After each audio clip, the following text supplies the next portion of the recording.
नमस्कार, बहुत स्वागत है आपका। मैं हूं आपके साथ सुमित शर्मा। जैसा कि आप जानते हैं कि आयुष्मान में हर बार स्वास्थ्य संबंधी समस्याओं पर खास जानकारी दी जाती है। इसी कड़ी में आज हमारे साथ डॉक्टर दीप्ति गुप्ता, जो कि बंसल हॉस्पिटल में गायनेकोलॉजिस्ट हैं। डॉक्टर दीप्ति, आपका बहुत स्वागत करता हूं बंसल न्यूज़ पर।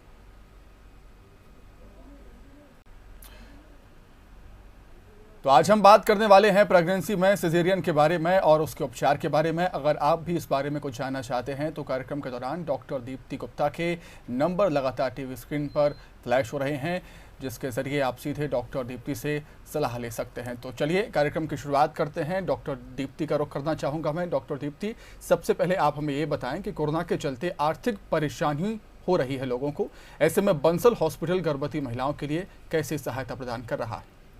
मैं आपसे बिल्कुल सहमत हूँ जी। कोरोना की वजह से हमको शारीरिक ही नहीं, मानसिक और आर्थिक समस्याओं का भी सामना करना पड़ रहा है। इस समय सबसे ज़रूरी है कि हम अपनी गर्भवती महिलाओं, अपनी एक्सपेक्टिंग मदर्स का बहुत ख्याल रखें, और इसीलिए हम अपनी एक्सपेक्टिंग मदर्स को, अपनी गर्भवती महिलाओं को फर्स्ट कंसल्टेशन, जो उनका पहला परामर्श है, वो फ्री कर रहे हैं पूरी तरह। जी डॉक्टर दीप्ति, आपने भारत के अलावा विदेशों में भी काम किया है, तो हम ये जानना चाहेंगे कि क्या ये सच है कि प्रेगनेंसी में सिजेरियन का प्रतिशत लगातार बढ़ रहा है? ये बिल्कुल सच है।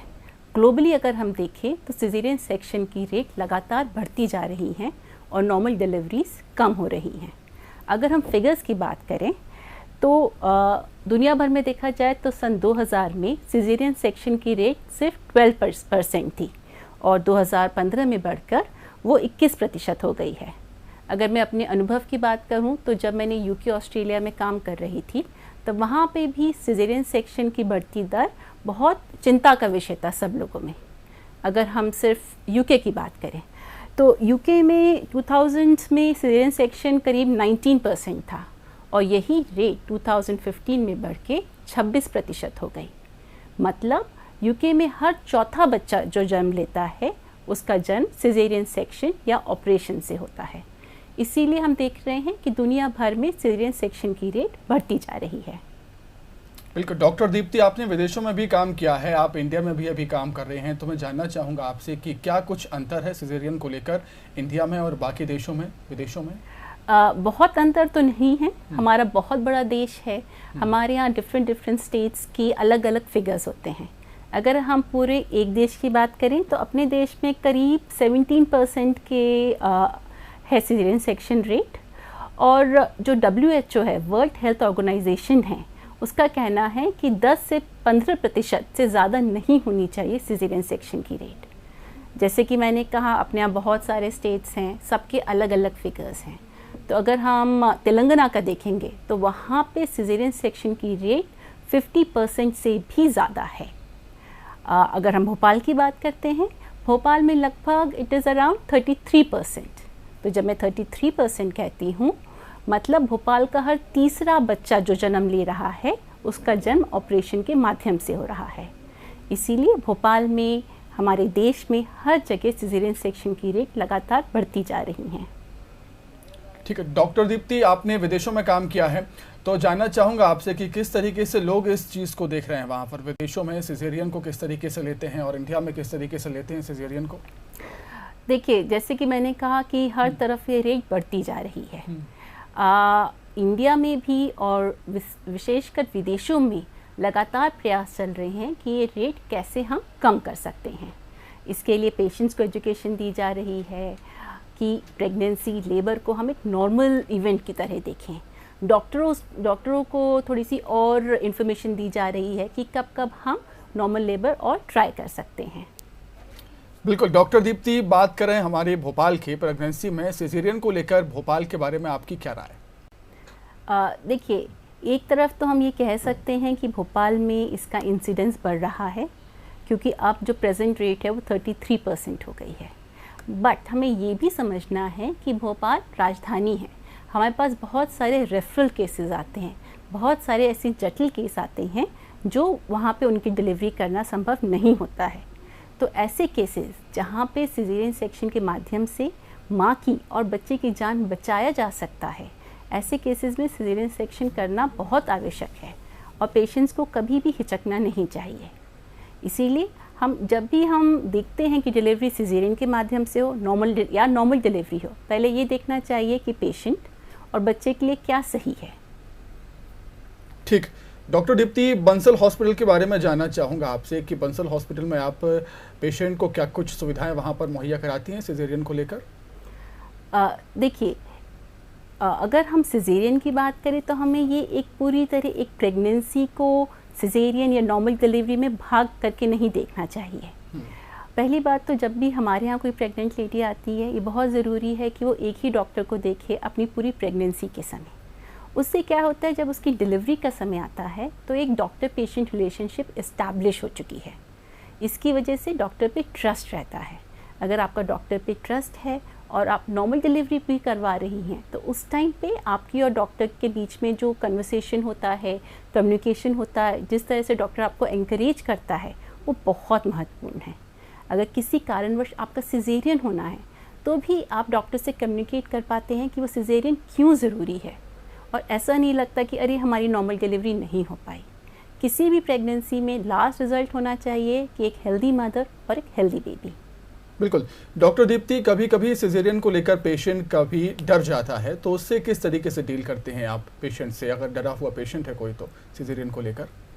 देखिए, सबसे इम्पॉर्टेंट बात है कि जब पेशेंट प्रेगनेंसी के समय हमें देख रहा है, तभी हमें उससे नॉर्मल डिलीवरी और सिजेरियन के बारे में डिस्कस करना चाहिए। जो महिला 9 महीने तक के बारे में सोच ही नहीं रही है, जब वो एकदम से उनको लेबर पेन्स होते हैं और हम उनको पहली बार सिजेरियन के बारे में बताते हैं, बहुत नॉर्मल है कि वो डर जाएंगी। इसीलिए पेशेंट को, पेशेंट के परिवार वालों को, सबको कॉन्फिडेंस में लेना चाहिए। कई बार हमारे यहाँ कम्युनिकेशन गैप हो जाता है, पेशेंट नहीं समझ पाता है कि ये सिजेरियन क्यों ज़रूरी है। पेशेंट सोचता है कि क्या पता डॉक्टर या अस्पताल को पैसे कमाने हैं या डॉक्टर के पास टाइम कम नहीं है। इसीलिए कम्युनिकेशन बहुत ज़रूरी है। तो पेशेंट को आराम से बैठाएं, समझाएं कि क्यों सिजेरियन ज़रूरी है, और उसके साथ पूरे समय एक कम्युनिकेशन बना के रखना चाहिए। जी। डॉक्टर दीप्ति, सिजेरियन के बाद क्या क्या साइड इफ़ेक्ट हो सकते हैं डिलीवरी के समय, और उसके तुरंत बाद क्या साइड इफ़ेक्ट होते हैं, वो भी जानना चाहेंगे आपसे। तो देखिए, सिजेरियन बहुत कॉमन ऑपरेशन है, लेकिन हमें ये याद रखना चाहिए कि है ये एक ऑपरेशन ही, और हर ऑपरेशन के अपने साइड इफ़ेक्ट्स, अपनी प्रॉब्लम्स हो सकती हैं। पहले बात करें तो ब्लीडिंग, सिजेरियन के समय या उसके तुरंत बाद बहुत ज़्यादा खून बह सकता है, जिसको हम PPH या पोस्टपार्टम हीमोरेज कहते हैं। इसके अलावा इन्फेक्शन हो सकता है। सिजेरियन के समय हम कैथेटर डालते हैं पेशाब की नली में, उससे बहुत कॉमन एक यूरिन इन्फेक्शन हो सकता है। इसके अलावा जो स्किन में सिजेरियन सेक्शन का स्कार होता है, उसमें इन्फेक्शन हो सकता है, ब्लीडिंग हो सकती है, इन्फेक्शन हो सकते हैं, ऐसे कई प्रकार की प्रॉब्लम्स आ सकती हैं। और क्या हो सकता है, क्योंकि सिजेरियन सेक्शन के बाद मोबिलिटी कम हो जाती है, पेशेंट एकदम से उठ के घूम फिर नहीं सकता है, कई लोग काफ़ी दिनों तक बिस्तर पे ही रहते हैं, इसीलिए पाँव में ब्लड क्लॉट्स, खून के धब्बे जम सकते हैं। अगर ये ब्लड क्लॉट, इनको हम DVT कहते हैं, डीप वेन थ्रोम्बोसिस, अगर यही ब्लड क्लॉट्स घूम फिर के लंग्स में आ जाएं तो ये बिल्कुल जानलेवा साबित हो सकते हैं। ये सब हमारी थोड़ी बड़ी प्रॉब्लम्स हो सकती हैं। इसके अलावा ये भी देखा गया है, ये ऑपरेशन है, इसमें रिकवरी टाइम थोड़ा सा ज़्यादा लगता है। कुछ महिलाएं ये भी कहती हैं कि उठ के बैठने, क्योंकि वो उठ के बैठ नहीं पा रही हैं, इसीलिए उनको ब्रेस्ट फीडिंग में, बच्चे को दूध पिलाने में दिक्कत हो रही है। कुछ लोगों का ये भी कहना है कि अगर जो बच्चा सिजेरियन सेक्शन से डिलीवर होता है कंपेयर टू जो बच्चा नॉर्मल डिलीवरी से होता है, तो सिजेरियन सेक्शन वाले बच्चे की इम्यूनिटी कम पाई गई है। डॉक्टर दीप्ति, कभी कभी आपके पास ऐसे केसेस आते होंगे जिसमें पेशेंट काफ़ी वीक होता है, तो क्या सिजेरियन करने में कुछ प्रॉब्लम होती है डॉक्टर्स को उसमें? देखिए, पेशेंट कई बार काफ़ी वीक होता है। जनरली हमारे देश में एनीमिया बहुत कॉमनली पाया गया है। एनीमिया मतलब खून की कमी। इसके रीज़न्स होते हैं कि बहुत लोगों का, स्पेशली लड़कियों का, न्यूट्रिशन बहुत कम होता है, एक बहुत कॉमन रीज़न है पेट में कीड़े होना। एक रीज़न है कि बहुत लड़कियों को बहुत समय तक पीरियड्स के समय बहुत ज़्यादा ब्लीडिंग होती है जिसका वो कोई इलाज नहीं लेते हैं। कई बार पेशेंट्स प्रेगनेंसी के समय आयरन टैबलेट्स नहीं खाते हैं क्योंकि उससे उनको गैस्ट्रिक प्रॉब्लम्स होती हैं। तो ये जो एक ग्रुप ऑफ पेशेंट्स है जिनमें ऑलरेडी हीमोग्लोबिन कम है, जो ऑलरेडी एनीमिक हैं, इनमें अगर डिलीवरी के समय ब्लड लॉस होता है तो एक बहुत बड़ी प्रॉब्लम बन सकता है ये।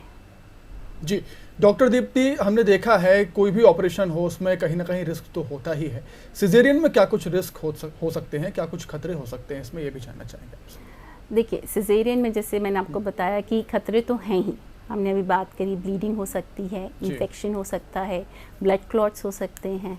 इसके अलावा अधिकतर सिजेरियन हम स्पाइनल एनेस्थीसिया में करते हैं।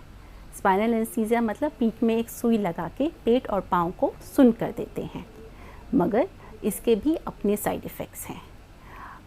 कभी कभार ऐसी परिस्थिति बनती है कि पेशेंट वो जो पीठ में सुई लगी है उसको बर्दाश्त ही नहीं कर पाते हैं, या कभी कभार बच्चे की धड़कन इतनी कमज़ोर हो जाती है कि हमें तुरंत ऑपरेशन करना पड़ता है और जनरल एनेस्थीसिया देना पड़ता है। जनरल एनेस्थीसिया मतलब पूरे पेशेंट को बेहोश करना पड़ता है। ऐसे समय में जो हम दवाई माँ को दे रहे हैं वो बच्चे तक भी पहुँचती है। जी डॉक्टर दीप्ति, आपसे ये भी जानना चाहूँगा कि क्या सिजेरियन का असर अगली प्रेगनेंसी पर भी पड़ सकता है क्या?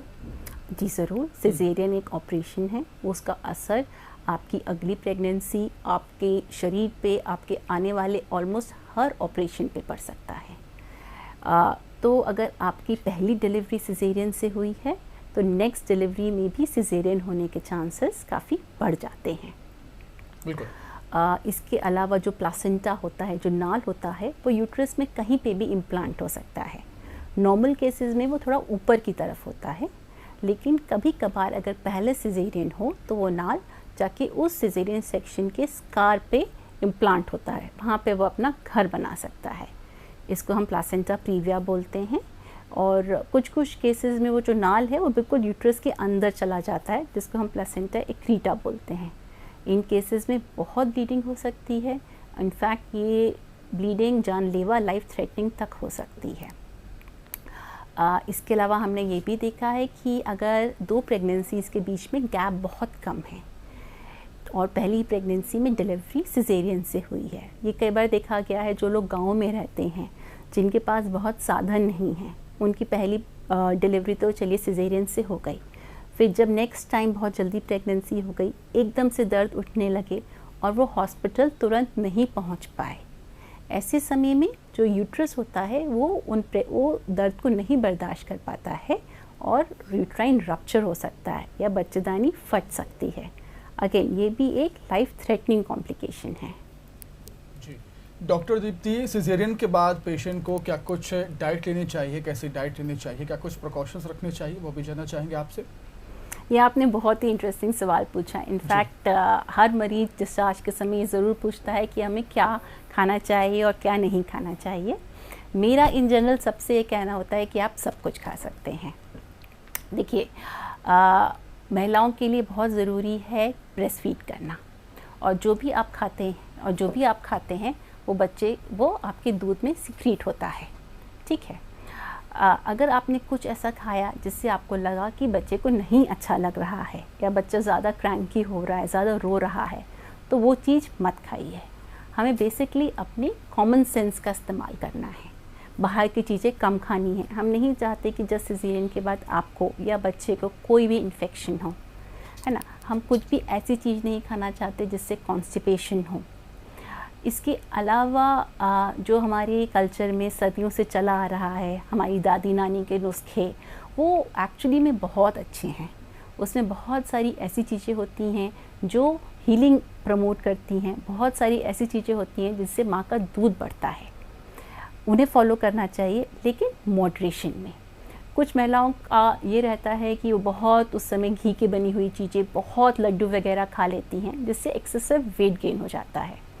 ऐसे में फिर लोगों का कहना होता है कि क्योंकि हमारा सिजेरियन सेक्शन हुआ इसीलिए हमारा इतना वज़न बढ़ गया। किसी भी प्रकार की डिलीवरी, या वो नॉर्मल डिलीवरी हो या वो सिजेरियन हो, उससे आपका वज़न नहीं बढ़ेगा। बट आप डिलीवरी के बाद क्या कर रहे हैं, आप डिलीवरी के बाद कोई एक्सरसाइज कर रहे हैं कि नहीं कर रहे हैं, उससे पता चलेगा, उस पर डिपेंड करेगा कि आपका वज़न बढ़ रहा है कि नहीं।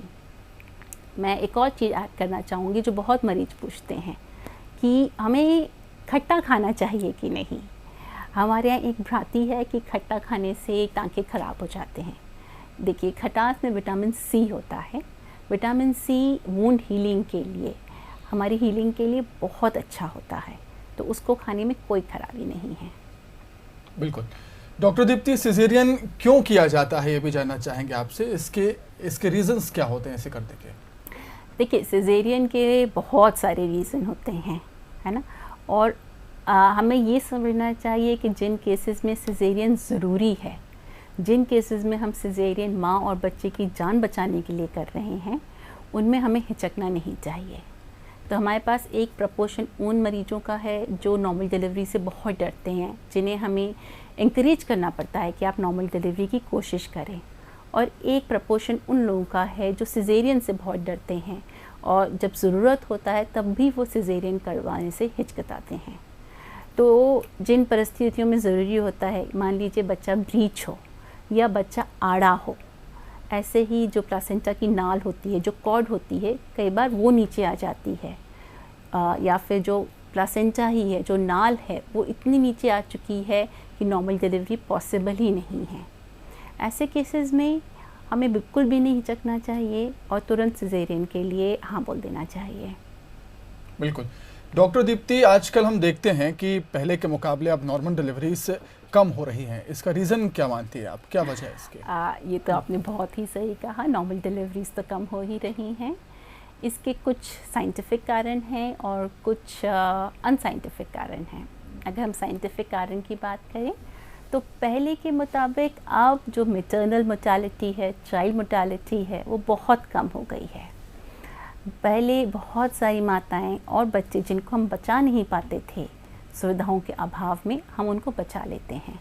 इसीलिए ऐसे केसेस में अब सिजेरियन बढ़ गया है। अगर हम अनसाइंटिफिक बातों की बात करें तो अगर आप देखेंगे, लोगों का वज़न अब पहले से काफ़ी ज़्यादा हो गया है, लोग काफ़ी ओवरवेट हो गए हैं, वो एक रीज़न है। इसके अलावा महिलाओं की जो फ़िज़िकल एक्टिविटी होती है, जैसे पहले हमारे यहाँ की महिलाएं चक्की पीसती थी, इंडियन टॉयलेट यूज़ करती थी, बट अब हम लोग की अब मेंटल एक्टिविटी ज़्यादा हो गई है, फ़िज़िकल एक्टिविटी कम हो गई है, ये एक वजह है।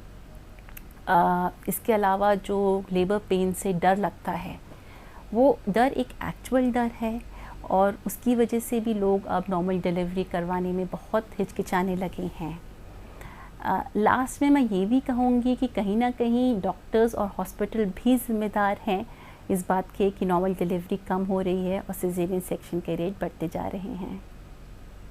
बिल्कुल। डॉक्टर दीप्ति, कहीं ना कहीं ये भी जानना चाहूँगा आपसे कि आजकल हमारा खान पान ही ऐसा कुछ हो गया है, जंक फूड्स वगैरह ज़्यादा यहाँ पर आजकल हम लोग लेते हैं, तो उसकी वजह से भी कहीं ना कहीं पेशेंट वीक हो जाता है, जिसकी वजह से ये नॉर्मल डिलीवरी सब कम होने लगी। हाँ, हम ऐसा कह सकते हैं। जंक फूड से वीकनेस होना हो, मोटापा तो ज़रूर ही बढ़ता है। एंड जैसे जैसे हम ओवरवेट होते हैं, कंसीव करने में मुश्किल होने लगती है। प्रेगनेंसी में जो बाकी समस्याएं हैं, जैसे ब्लड प्रेशर बढ़ना, डायबिटीज़ होना, ये हो जाती हैं। अगर किसी पेशेंट का, किसी गर्भवती महिला का ब्लड प्रेशर बहुत ज़्यादा बढ़ा हो या डायबिटीज़ बहुत ही अनकंट्रोल्ड हो, ऐसे केसेस में नॉर्मल डिलीवरी कराने में मुश्किल जा सकती है। और ऑफ कोर्स जंक फूड में कोई न्यूट्रिशन नहीं होता है, ऐसे पेशेंट्स में कैल्शियम, आयरन, इन सब की कमी पाई गई है। तो ऐसे पेशेंट्स में मुश्किल हो सकती है नॉर्मल लेबर लेने में। अगर उनमें बिल्कुल भी एनर्जी नहीं हो, उत्साह नहीं हो, तो वो दर्द सहने में भी उनको मुश्किल जा सकती है। जी डॉक्टर दीप्ति, आपसे मैं अब नॉर्मल डिलीवरी के बारे में जानना चाहूँगा कि कोई भी गर्भवती महिला अपनी नॉर्मल डिलीवरी के लिए क्या क्या कर सकती है? ये भी आपने बहुत अच्छा सवाल पूछा। बहुत लोग जानना चाहते हैं और कई बार ये होता है कि जब उनकी डिलीवरी ड्यू होती है, वो हमसे पूछते हैं कि आप डॉक्टर जल्दी जल्दी बता दीजिए हम क्या कर सकते हैं, जैसे कि हमारी नॉर्मल डिलीवरी हो, हमें सिजेरियन ना करवाना पड़े। सच बोला जाए तो इसकी तैयारी प्रेगनेंसी से पहले होती है। जैसे कि मैंने आपको बोला, बहुत ज़रूरी है कि हम अपना वेट कंट्रोल करें, बहुत ज़्यादा हमारा वज़न ना बढ़ा हो। इसके अलावा अगर आपको ब्लड प्रेशर की बीमारी है, डायबिटीज़ की बीमारी है, तो उसको कंट्रोल में रखें। थर्डली अगर हम प्रेगनेंसी की बात करें तो प्रेगनेंसी में जितने एक्टिव रहेंगे उतना अच्छा रहेगा। आप प्रेगनेंसी में वॉक कर सकते हैं, प्रेगनेंसी में जो प्रेगनेंसी योगा है वो कर सकते हैं। करीब 90 से 95% लोगों को प्रेगनेंसी में बेड रेस्ट की ज़रूरत नहीं होती है। इसके अलावा लेबर में डिलीवरी के समय बहुत सारी बर्थिंग पोजीशंस हैं। ज़रूरी नहीं कि आप पलंग पे सीधा लेट के ही आपकी डिलीवरी हो, वो सारी बर्थिंग पोजीशंस ट्राई कर सकते हैं। और मैं ये भी कहना चाहूँगी कि जब भी आपको डॉक्टर आपको सिजेरियन की सलाह दे तो उनसे और ऑप्शंस भी पूछें।